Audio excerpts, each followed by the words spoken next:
Welcome to our second InFocus session for this Rotary year. Rotary Foundation and Humanitarian Service working together. Each month we take the RI theme and invite inspirational speakers to come and give you ideas for projects and programmes. All the sessions are recorded on YouTube for you to use with others later.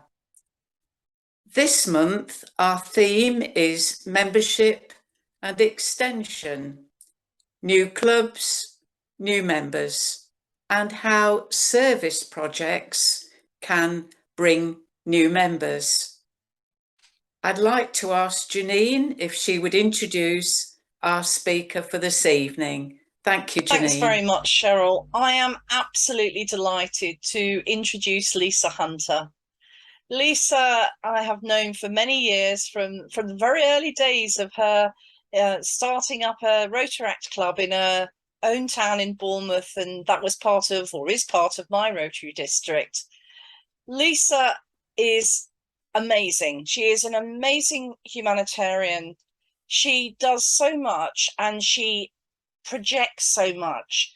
I can't think of a better speaker to be talking to us about how our humanitarian service project, whatever it is a way of raising the profile of Rotary, bringing in more volunteers, bringing in more members. Lisa, I can't wait to hear what you've got to say this evening. Please, over to you. Thank you, Janine. Good evening, everybody. Firstly, thank you for asking me to talk to this InFocus session tonight. It's lovely to have so many of you join me to hear more about Maidenhead Bridge Rotary and how service projects can bring in new members. Now, we all know the last 2 years have obviously been very challenging. It's been a very challenging time for many, but it was also an opportunity for Rotary to do what we do best, help others. Just before the first lockdown, our club leapt into action, and with the support from the other 2 Rotary clubs in Maidenhead, we launched the Rotary Volunteer Response Project. We didn't quite know where it would take us. Next. So we launched a brand new project on the 15th of March, 2 years ago. As I said, we called it the Volunteer Response Project. Next. For part of this project to launch it back in March, we created a dedicated website portal that basically detailed what help we could give to people and a referral form so that people looking for assistance could get in touch with us. Whether that was referring a friend or family, or even our local council, for example, referring people. We also set up a dedicated email address to help with communication. We launched a marketing campaign to get the message out to our local area, saying that we were here to help if people needed it. And that included press releases, social media campaigns, and we put posters up around the town and obviously used all means necessary to get that message out far and wide. But our preparation didn't actually just stop there. We were also very mindful of the need for volunteers to help us deliver this service, and more importantly, their own well-being. So with that in mind, we wrote a robust volunteer management plan, which outlined exactly what was expected of volunteers, but also how they could protect themselves from our service users in terms of what they were being subjected to in the nicest possible way. We were all going through a rough patch during lockdown. And that also enabled us to do a dedicated phone number. So if any volunteer got into any trouble or had concerns about their own wellbeing, or indeed that of the people we were helping, they could get in touch and have a chat with us. We also had links to trained counsellors should anybody need it. So what did we offer? Like many Rotary clubs, we offered to do shopping and prescription collection for those who had to self-isolate. We did a postal service. A simple befriending option, so if people just wanted someone to give them a call every week to have a chat to find out how they were getting on. However, my personal favourite, I've always wanted a dog, and during lockdown I was able to own many dogs vicariously as we took people we were helping their dogs for walks, which was just wonderful. Throughout the pandemic, our club ended up supporting more than 150 households with errands, working with our local council, the NHS social prescribing team, charities and companies to ensure that their safety was cared for. we did this with a total of 120 volunteers. Some, of course, were existing Rotarians, but the majority were actually people from the local community who'd seen our plea for help. During the course of the project, we ended up doing over 3,800 errands, which equated to over 6,500 hours.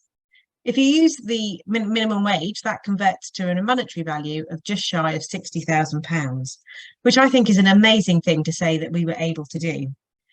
We even featured on a BBC programme called Ross Kemp's Volunteer Army. It was great to be able to present Rotary nationally to show what an amazing organisation it is. Plus, my daughter Chloe was thrilled that we had a camera crew in our back garden and laughed her socks off when Ross Kemp, who clearly doesn't do his own shopping, was packing all the food parcels wrong, putting the bread on the bottom and all the heavy things on top. She thought it was hilarious.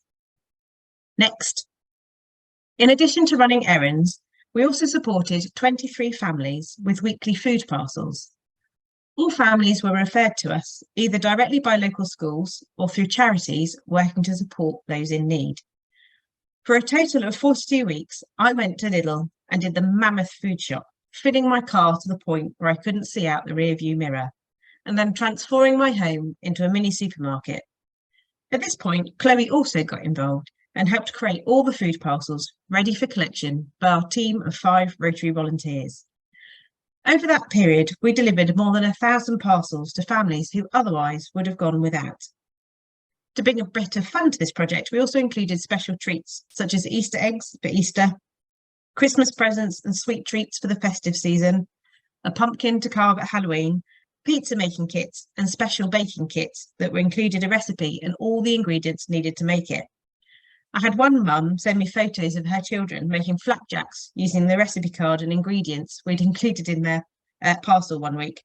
This made me so happy, but I did also feel slightly guilty, as apparently they had her up at 5 a.m. in the morning because they were so excited to make those flapjacks. But it clearly showed the difference we were making and perhaps the cheer and slight hope of happiness during those very tough circumstances.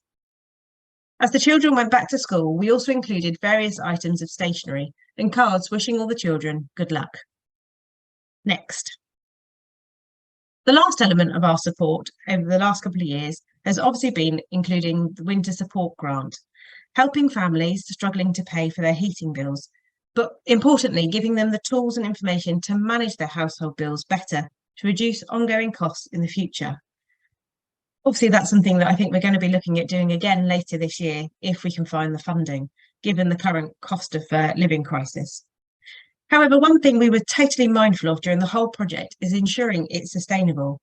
The last thing we wanted to do was to pay off someone's heating bill for them to be back in exactly the same situation in a couple of months' time. This meant we worked with other charities to help families research better energy providers, for example, so they were getting the best deal as possible, as well as referring some families for debt counselling. Something I know a lot of Rotarians up and down the country, if not around the world, have been supporting is the vaccination centres. We were one of the first towns to set up a mass vaccination clinic, and once again we rallied the troops to help manage the queues, register people and make them feel at ease as they came for their COVID jab. In addition, we also had a separate team calling all those eligible for vaccination to encourage them to book in, manage that process for them over the phone and reassure people that the whole process was very safe. Never in our wildest dreams did we think this project would become as big as it did, and sadly that it was needed by so many locals struggling to get the support they needed. But my word, it was so rewarding to be there to help people when they really needed it. And it's a project that our club is immensely proud of. Next. One thing this project did enable us to do was showcase Rotary and provide volunteer opportunities. As already mentioned, we successfully recruited 120 people to help with errands and subsequently volunteering at vaccination centres. Once we were allowed to, we hosted a volunteer thank you event in the summer, a chance to meet people face to face for the first time and thank them for stepping in when the community needed him. It was a lovely event and so nice to be able to meet everyone, especially after all the emails and phone calls I'd had with them over the previous 18 months. Out of the 120 volunteers, we successfully recruited 10 new members to our club and have an army of friends that we can call upon to help with our projects. This, if nothing else, proves that people do want to get involved and make a difference. We, that is Rotary, simply need to adapt and give them the flexibility to what they're looking for. Next. For those of you who have perhaps seen presentations before, you'll know that Maidenhead Bridge Rotary Club is very much hands-on Rotary, focusing on community needs and how we can get our sleeves rolled up to help others, rather than raising thousands of pounds for charity. We're keen to be seen doing things, showing Rotarians in action and shouting about it at the same time. This fits with the fact that our members do not have large amounts of disposable income, so find it much easier to give up their time rather than hand over cash to charity. We regularly support the End Polio Now campaign, whether that's through purple crocus planting or taking on the 1,240p challenge. Yes, that's right, several club members, including myself, were sponsored to see how long it would take 1,240p's with a cocktail stick to highlight the border length between Pakistan and Afghanistan, whilst raising money for End Polio at the same time. Now, I like peas, but it's safe to say I still haven't eaten peas since that challenge, as 1,240p's is an awful lot. We also run several in-community events. We're always looking at ways that we can support the community to make healthier choices and get fit. So for the last 5 years, we've run a health awareness day in the town centre, offering free blood pressure checks, cholesterol checks, and access to professionals offering a wide variety of advice. We know this project has saved lives, with some attendees being directed to go straight to hospital the same day, and at least 25% being referred to their GPs for further assessments and treatments. Not only have we saved lives, we've also shown Rotary in action once again and gained new members as a direct result of being visible in town. In fact, our current president was recruited as a result of his daughter bringing him to this event as she was concerned about his blood sugar levels. Now that's true power of Rotary service projects. Going right back to the beginning, almost 10.5 years ago now, our first major project was our Easter Family Fun Day in April of 2012. This was a free event that included a bouncy castle, an Easter treasure hunt, face painting and various children's activities. It was a great success and attended by over 250 children and families. We've run this event every year since, and it continues to grow in size and popularity. It's now become our club's signature event. It's known in the town locally, and everyone always asks us when we're running it. What's brilliant about this event is that it's completely free to attend. It promotes our local park, but also healthy lifestyles. It's a lot of fun and always wonderful to see members come together as a team and the smiles on the faces of the families that join in the fun. Excitingly, we launched a special project called Pimp My Community about a year after our club was formed. This project aims to give a local charity or community group 3 free hours of our professional time to get their branding, marketing, event or website, for example, on track. Members in our club have got the skills to offer, and this is a lovely way to give back to other organisations so they can really reach their full potential. We plan to create, innovate and inspire whilst thinking differently, which is certainly how we describe our club and our own members. Again, like many Rotary clubs, we've become heavily involved with our local food bank. We have a weekly rota to help them collect food donations, and we do regular publicity days for them, telling the public how they can help. We've also donated our skills, helping them to rebrand to create better impact. I've provided the marketing strategy and another member has provided the design skills, so all their collateral looks the same and consistent. This is again a great example of Rotarians using their skills and talent to support charities. Plus, it's a great hands-on project that our members are incredibly passionate about. Next. Now, our own club has a history of perhaps weird and wacky fundraising ideas, including the Big Climb, which saw members climb an outside climbing wall a total of 256 times, which is the equivalent of base camp to the summit of Everest. We've also taken on the Thames Path Challenge, walking over 30 miles in under 11 hours in aid of the charity Send a Cow, raising enough money to buy 2 whole farmyards. But a few years ago, a new challenge saw brave members take on 24 physical and mental challenges in a 24-hour period in a bid to raise money for the Rotary Foundation. This was going to be our biggest challenge to date. Members took part in a whole wide range of challenges, starting at 8 o'clock on Saturday and finishing at 8 o'clock on Sunday morning. The challenges included, but weren't limited to, squash, spinning, ballet, indoor football, cheerleading, body combat, tennis, yoga, roller skating, clubbercise, swimming and Zumba. For me personally though, trying to do origami at 3 AM was a step too far as my brain had turned to complete mush by then. I never expected folding tiny pieces of paper to be quite so difficult. A total of 27 club members took part at some point, along with their children, with just 3 of us crazy enough to do all 24 challenges. It was a great day. Members had lots of fun and raised over £3,000 for foundation, whilst promoting Rotary to the general public in a fun, light-hearted way. Members of the gym, where we were based ourselves, joined in some of the challenges, meeting Rotarians in action and seeing how much fun we had. We also received mass press coverage locally, both in print and on the radio. As Dave King mentioned in last month's InFocus presentation, make sure you tell Rotary's story. It's the only way we're going to increase support for our causes and grow our membership. Next. The environment is obviously a relatively new area of focus for Rotary, and one that our club is adopted well before officially introduced. With so many children getting involved, it was clear that this was an area they cared passionately about, and therefore it only felt right that we supported them to do our bit to improve our natural earth. This initially started out with regular litter picks around town, the children leading the charge and telling us where they wanted to go next. We then developed this to include regular speakers at club meetings on various topics, such as our local refill shop, Feeling Good, and of course, end plastic soup. We also challenged all members to take part in the WWF Carbon Footprint Calculator and identify 3 changes they could make to reduce their impact on the globe. Personally, we moved to from buying milk to having it delivered by Milk and More, using glass bottles and electric vehicles to reduce our plastic waste and carbon emissions from car travel. I was also personally horrified to find out that many brands of tea bags have plastic in them. So from my own personal point of view, I switched to using loose leaf tea.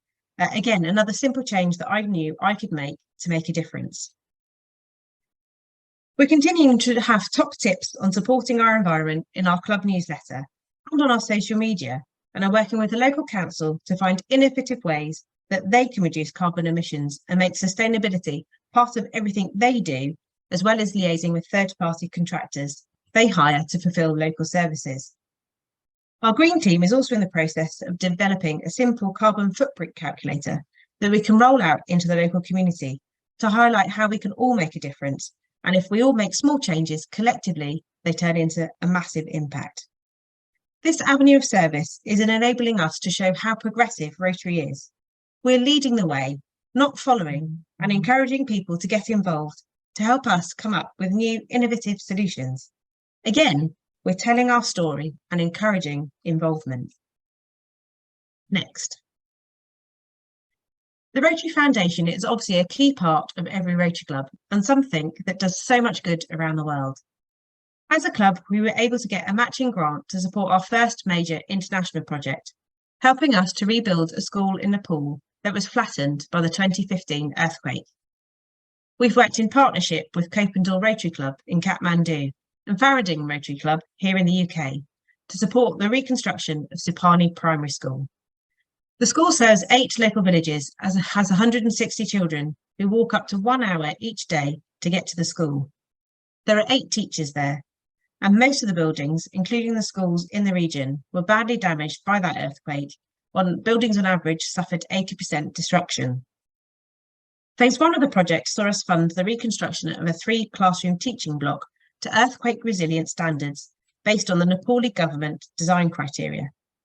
At the same time, Oxford ISIS Rotary Club funded a new water and sanitation system at the school, and London Rotary Club helped to re-equip the school.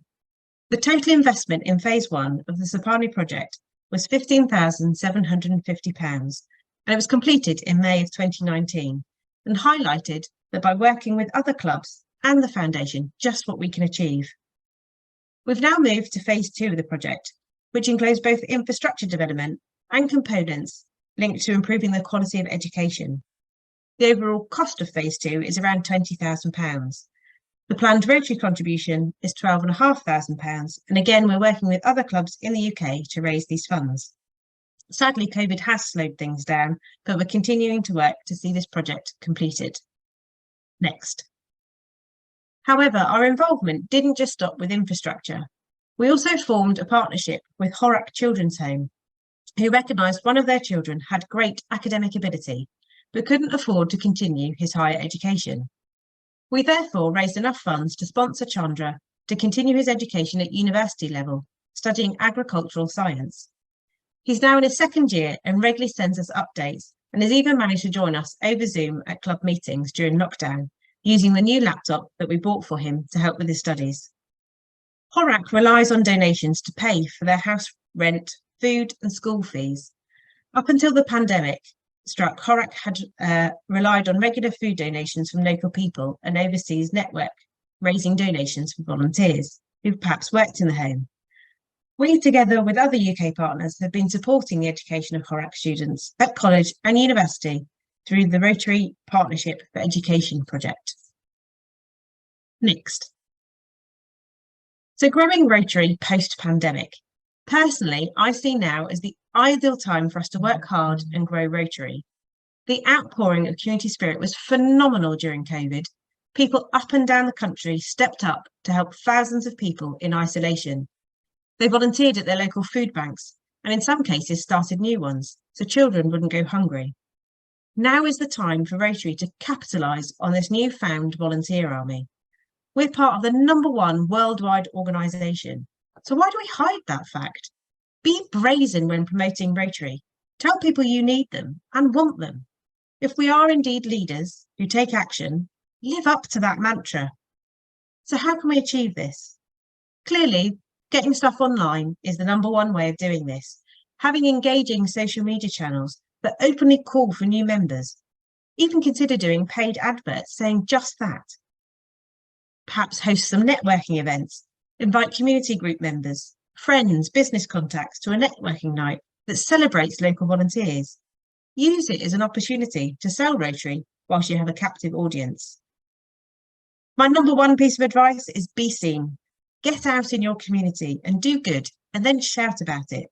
Show Rotary in action, the fun we have and the difference we make. As you've heard today, the #1 way we attract people is through our service projects. And again, get their contact details. A lot of members in my club laugh at me because if someone shows the slightest bit of interest, I make sure I have their phone number and email address. And I tell them what we're up to, I invite them along to things, and I will keep inviting them to things until they either join our club or tell me to leave them alone. It really, really does work. And of course, be enthusiastic and show Rotary in action. Shout about what we do. Next. Rotary must adapt to modern living in order to survive. Now, I'm not saying there's no place for traditional clubs. That couldn't be further from the truth. There's a place for all clubs to exist together. But don't try and force new members to join these clubs necessarily. Take the time to find out what they want from Rotary and form a new club in that vision, or find an existing one that's already doing what they're looking for. It's the reason Maidenhead Bridge Rotary exists today. I wasn't going to let anyone tell me no. Rotary was, and very much still is, part of my family life, and I honestly don't know what we'd do without it. To prove this point, I asked my daughter, Chloe, who's now 11, what she liked about Rotary, and this is what she said in her own words. I like everything about Rotary, especially all the events. I really enjoy the Easter Family Fun Day because it's lots of fun going on an egg hunt, and of course there's chocolate. It also brings the community together. I want to save the planet, so I asked our club if we could go on litter picks. So far, we've done 6 of them, and we've collected a lot of rubbish. It's been nice to make friends with other children. We get to play at club meetings. During the pandemic, I helped my mum make up the food parcels for families who couldn't afford to feed themselves. It was good to help others, and I hope they pass that kindness on to people they know. I would describe Rotary in the following 3 words: amazing, fantastic, and enjoyable. I think for us as a family, what Chloe has just shared with you is so very important. We want her to learn kindness and compassion and the importance of community in helping others. Through Rotary, she sees firsthand the impact she has to be able to change lives, not just in Maidenhead, but all around the world, with Foundation really making many dreams a reality. Wouldn't it be great if your Rotary clubs could give that same vision and opportunities to families and young people in your area? In fact, I challenge each and every one of you here today to bring one new person to Rotary in the next 6 months, be that your own club, one in the next town, or even a different part of the country or world. If we each bring one new person to our amazing organisation, just imagine the difference we could make to countless lives and communities. Will you take on that challenge? Thank you.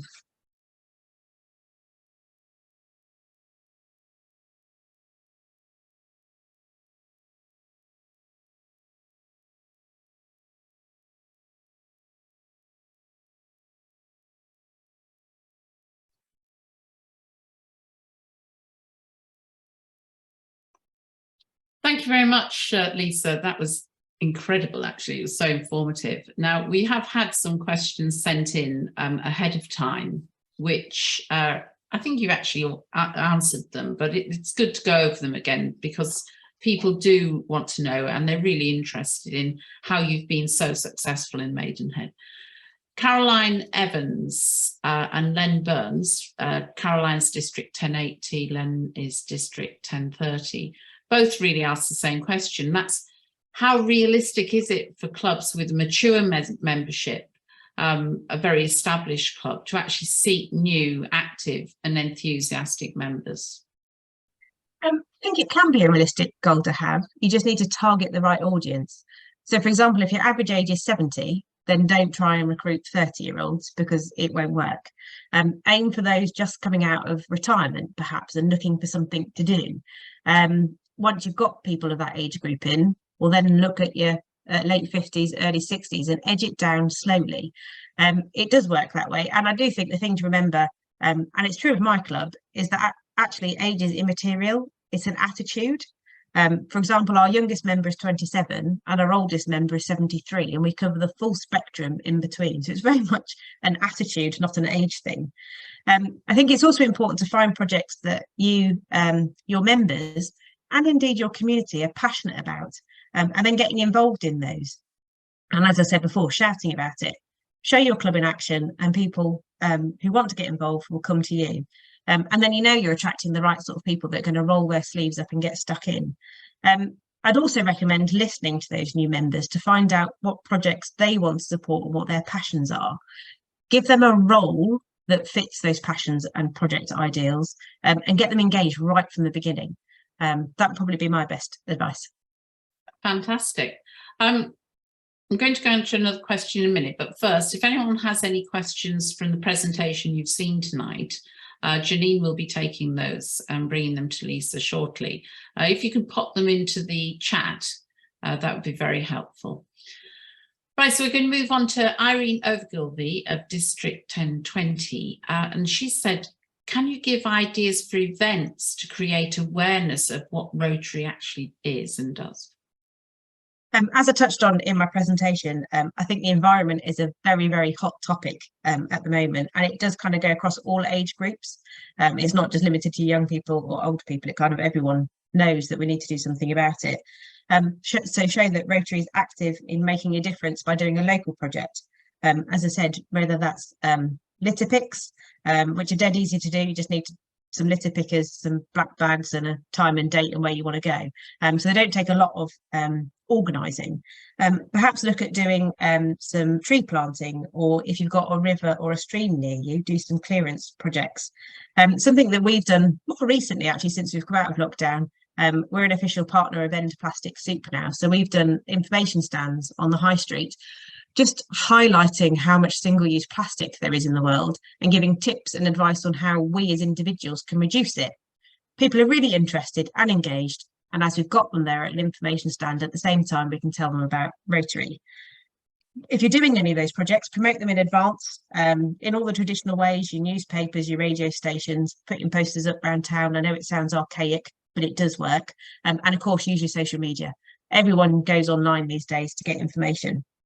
and just tell people what you're doing. And if anyone does, as I said, if anyone does show any interest, get their contact details and don't let them escape. I really like that idea. I think we should all try and do that. And just say, put your questions into the Q&A box, please, not chat. I said the wrong word. Now, Audrey Kinvig from District 1200. What form of media did you find the most helpful to encourage members to join? Now, I know your club in particular is very good at their social media. So is there a particular area that worked better than others? I would say our website is probably the #1 place, but I wouldn't focus on do focus on that one thing to do really well, but don't forget your traditional media such as your newspapers, because people do still read them. But yeah, no, I think these days everyone Googles everything, don't they? So make sure that your website is up to date, has attractive photos of what you're doing. I've often said in other presentations, never ever share that dreaded grip and grin photo. You know, the ones I'm talking about, the chain around your neck with a big check. Why are you sharing that? No one's interested in that. Share the story of how you raised that money or what difference that money has made. Share those photos, and make sure your website reflects your club. You know, don't sell yourself as a young, vibrant club if that's not what you are, because people will come along and then be bitterly disappointed. So be honest, but, you know, shout about Rotary. We're an amazing organisation. I don't understand why we don't necessarily shout about it more. I totally agree with you. Now, William Redmayne of District 1080, now he's been in Rotary 40 years. He's district governor twice, and he just doesn't understand why Rotary is not better known. And I think you've probably already answered this anyway, but he's just saying, have you got any advice that you can give us to change that? I think it's just, again, it's about shouting about what we're doing. We've often hidden our good works rather than shouting about it. So you just get out there and tell people what you're doing. You know, you talk to some people. I mean, the polio, for example, is a fantastic thing for anyone to talk about, because you can understand what we're trying to achieve and the impact that Rotary's already had on that campaign. And particularly with the recent polio findings in London as well, I think it's something that we as Rotarians need to be going, we're at the forefront, we're trying to do something about it. Why don't you get involved and help us? So it's just about telling our story. You know, anyone who's stood still willing to listen, talk to them. You know, do we actively say to people, I'm a Rotarian? If you're on LinkedIn, is it on your profile? Do you have it on your business cards? Anything like that, so that people know that you're a Rotarian, and perhaps one day might go, oh, I see you're a Rotarian. What's that about then? Yeah, and particularly the polio thing, with the announcements today of all children 1 to 8, I think it is, in 1 to 9 in London, being given a polio vaccination. It is at the forefront of the general public, and we should be there alongside it. So thank you for that. Andy Jarrett, District 1100. Now, he is a district public image lead for his district. And he's keen to hear any thoughts for maximising public image dividends on service projects. I think that's a relatively easy one. Every single project you do, have a marketing campaign around it. It's why our marketing team is part of our leadership team, because they work across everything that we do. So share details of that project on your website, on your social media accounts, through press releases, radio, good old fashioned posters around town, and do all that before your project even starts.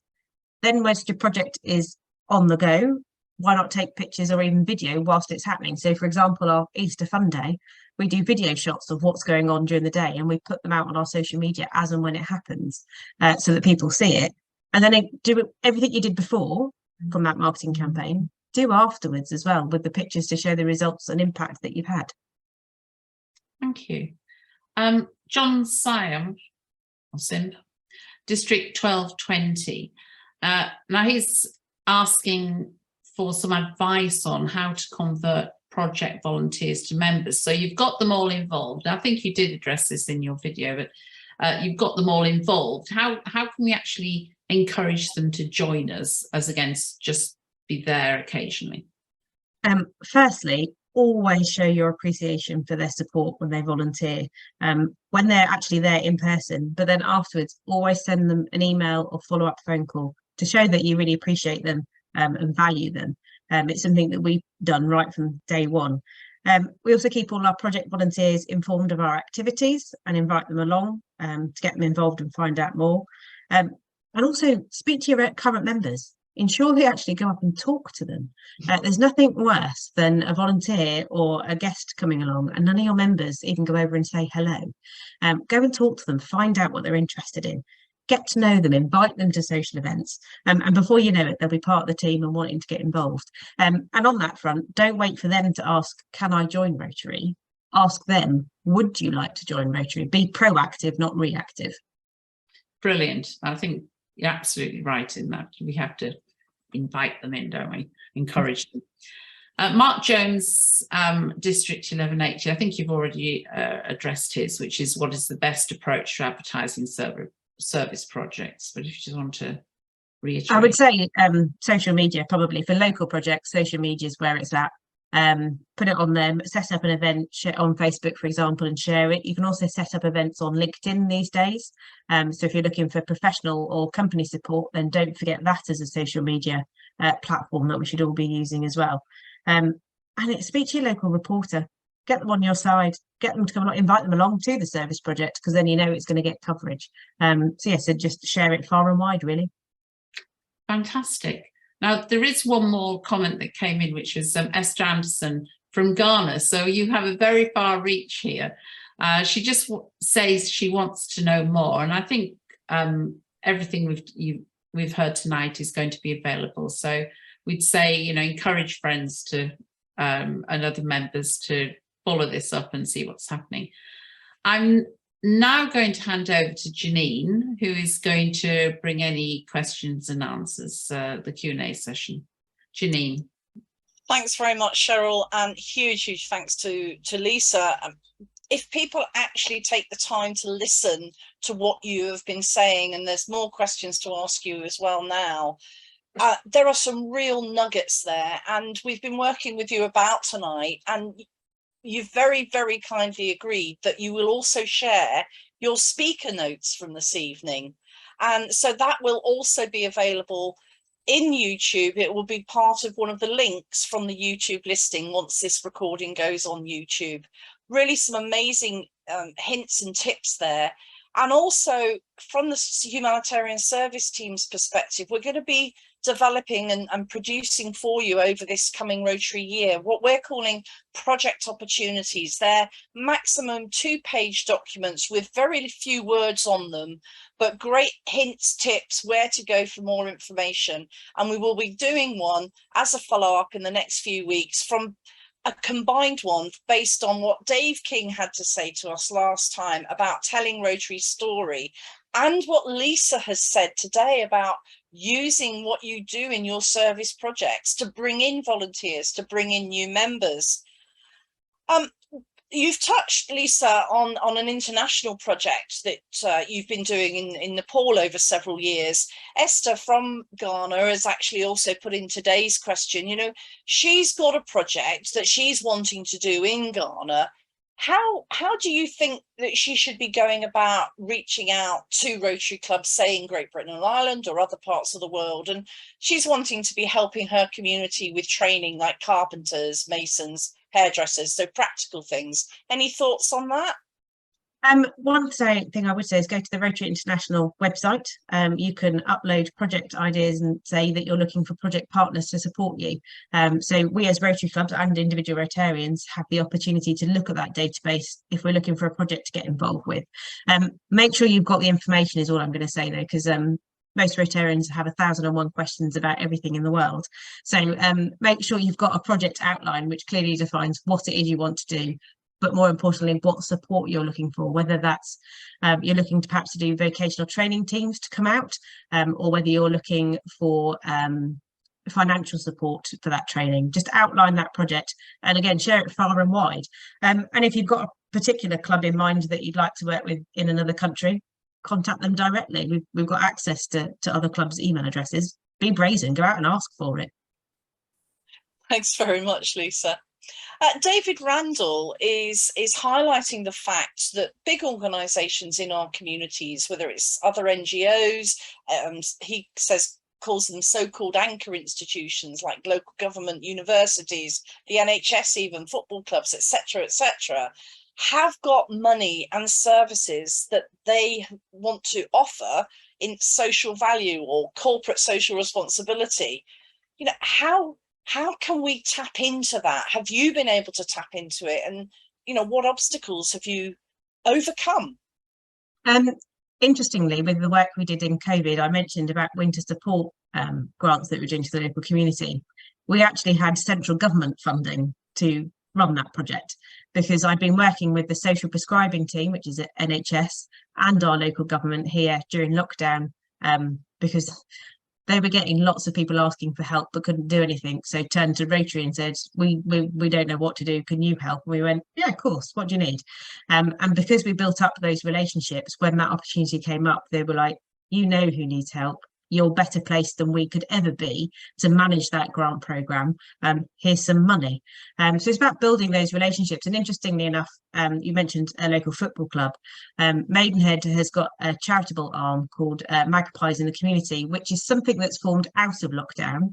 And we're now working in partnership with them because we can deliver their projects and goals, but use their money rather than find it ourselves. So it's about building those relationships and finding out what is going on. Talk to your council, talk to your football clubs and go, what is it you're trying to achieve? Because something that you can find out here, even, dare I say, you know, link up with the Lions Club.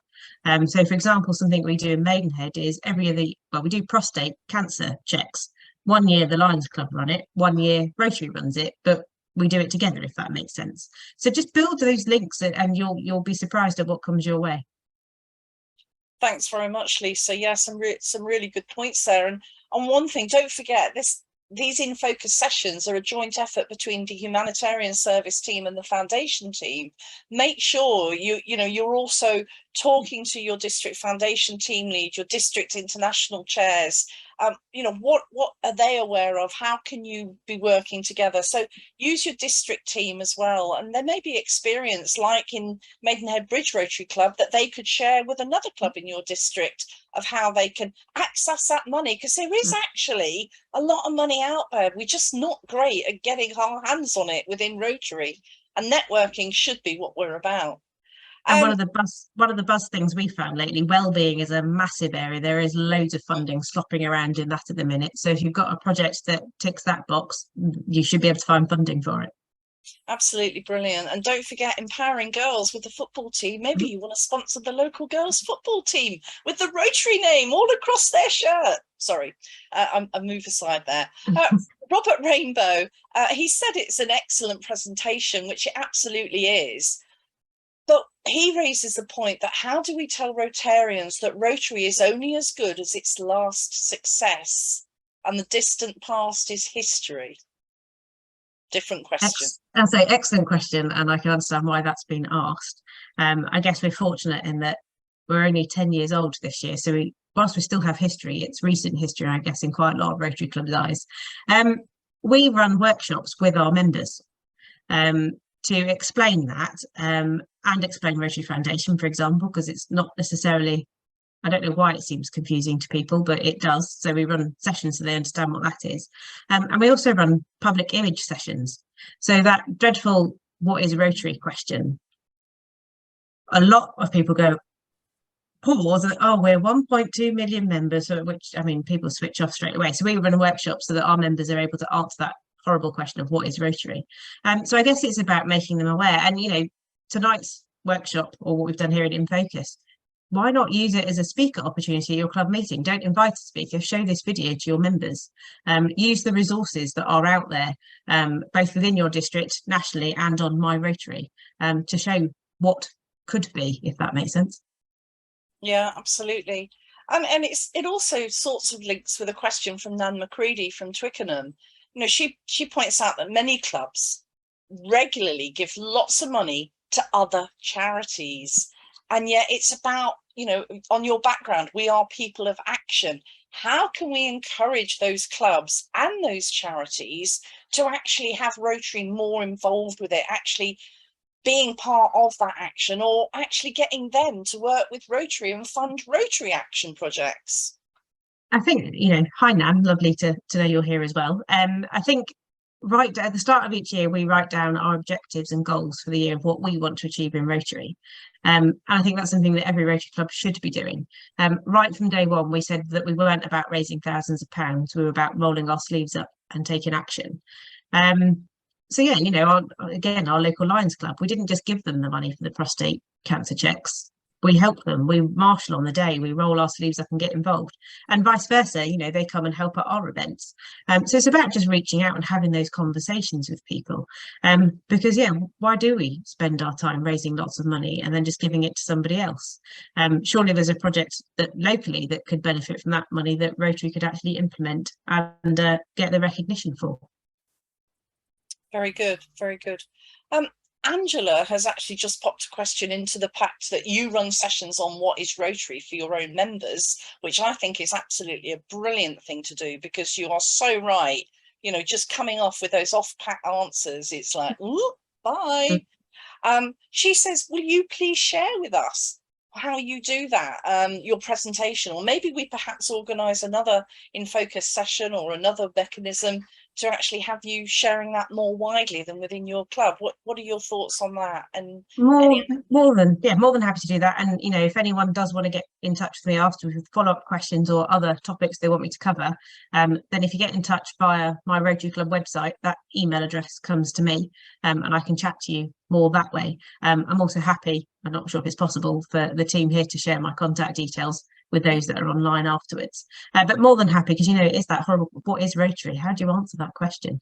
And we should all, as individual Rotarians, we are a walking, talking, public image, public facing Rotary, so we should be able to answer that question without being scared to answer that question. Yeah, absolutely. And don't forget to wear your badge either. I've been nudged in my side just to mention that. Lisa, it has been absolutely brilliant to have you here, but I just want to leave you with one last question from Eve Conway. When your daughter's 18 and she wants to join Rotary, how do you imagine Rotary being at that point in time? Excellent question, Eve. Thank you very much. Eve's had the pleasure of meeting my daughter when she was a bit younger. It's really hard to say, because I'd love for her to, I've often said this to other people, I'd love for her to carry on in Rotary. I'm waiting to see when she becomes a teenager whether she just turns around and goes, I've done that, no more, thanks mum, or whether she'll carry on. I guess in my mind, I'd like Rotary still to be the #1 service organisation in the world. I'd like to still see it being rolling up our sleeves and getting stuck in, but also being innovative, not hiding away from difficult problems, being the ones at the forefront, coming up with solutions that will make a long-lasting impact on the globe. That's what I hope. Whether it will be, I'll let you know in 7 years' time. Thanks. And I think we also need to remember, maybe she might not at 18, but she might at 30 or 40, or you just never know when that button is going to go back on for anybody. I really don't want to keep this going, because I would like to hand over to Cheryl Berry, but there is another question that's come in that I really think is a good opportunity. Have you thought, or have you used a global grant to do something in your local community which would even further enhance your profile and local relevance? We haven't yet, but it's something that did come up in discussion last month, so watch this space on that one. Yeah, absolutely. Don't forget, folks, you can get global grants to do things in your own district. So reach out to your district Rotary Foundation lead and find out what the opportunities are in your district. And also don't forget about things like Rotary Kids and Interact. So thank you, Lisa. You've delivered so much that we knew you would. You are an absolute star. I'm privileged to know you. I thank you for everything that you do for Rotary, and I'd now like to hand over to Cheryl Berry to talk about next session. Thank you, Janine. Our next InFocus session is Wednesday, September the 14th at 7 o'clock. The theme is basic education and literacy, and Tony and Lynn Churchill will be talking about empowering young people to stay safe.